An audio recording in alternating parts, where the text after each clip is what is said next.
विश्रांतीनंतर बातमीपत्राच्या या भागात आपलं पुन्हा एकदा स्वागत. मुख्यमंत्री देवेंद्र फडणवीस सरकारमध्ये अंधश्रद्धा वाढली असून यातूनच खरात प्रकरण घडलं, अशी टीका श्याम मानव यांनी केली आहे. ते आज बुलढाण्यात पत्रकारांशी बोलत होते.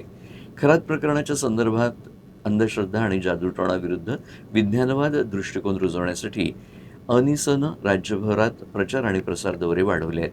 यातच श्याम मानव हे बुलढाणा दौऱ्यावर आहेत.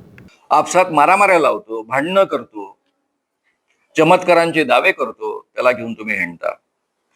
म्हणजे जेव्हापासून देवेंद्र फडणवीस यांचं सरकार महाराष्ट्रामध्ये आलेलं आहे तेव्हापासून त्यांनी महाराष्ट्रातल्या अंधश्रद्धा वाढवण्याचं काम केलेलं आहे.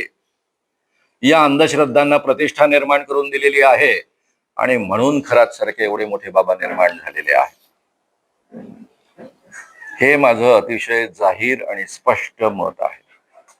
खरात प्रकरणात राजकीय व्यक्तींचा सहभाग असल्यावरून श्याम मानव म्हणाले की अंधश्रद्धेचा प्रसार करण्यासंदर्भात रुपाली चाकणकर ह्या देखील सह आरोपी होऊ शकतात. रुपाली चाकणकर ह्या डायरेक्टली सहआरोपी बनतात, कारण हे ऑलरेडी प्रूव्ह झालेलं आहे. त्यांनी फोनाफोनी केलेली आहे, त्या पत्रकाराला झापलेलं आहे.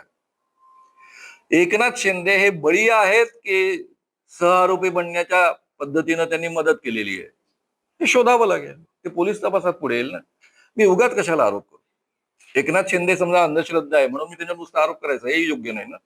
तर खरात इतका मोठा बाबा होण्यामागे सरकार जबाबदार असल्याचा आरोप देखील त्यांनी केलाय.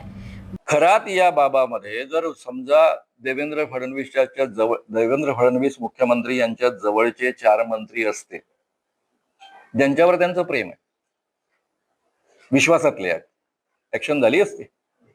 ऍक्शन झाली याचं मूळ कारण आहे एकनाथ शिंदे, रुपाली चाकणकर यामध्ये इन्व्हॉल्व आहे. हे जरा कृपया समजून घ्या. मी हे जाहीररित्या बोलतोय, कारण यापूर्वी या सरकारने ऍक्शन घेतलेल्या नाहीत आणि आता घेतल्या. म्हणजे खरातवर ऍक्शन घेतली चूक झाली असं माझं मुळीच म्हणणं नाही, ती व्हायलाच पाहिजे.